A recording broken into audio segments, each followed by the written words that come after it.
Welcome friends. বাজারে আসতে চলেছে নতুন এটিএম মেশিন। কি সুবিধা মিলবে চলুন দেখে নেওয়া যাক। ব্যাংকের এটিএম মেশিনে গিয়ে অনেকেই খুচরো নিয়ে সমস্যায় পড়েন।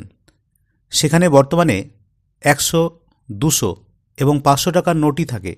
এখানেই কেন্দ্রীয় সরকার একটি নতুন দিক চিন্তাভাবনা করছে। তারা নতুন ধরনের এটিএম মেশিনকে বাজারে নিয়ে আসার কথা ভাবছেন।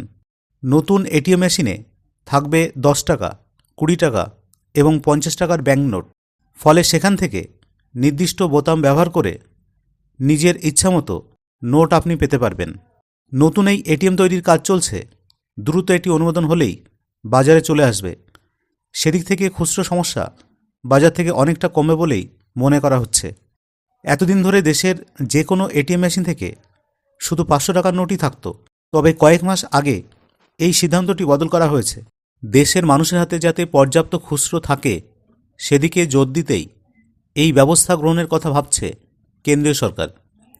তবে কবে থেকে এটি কার্যকর হবে সেটি এখনও জানা যায়নি।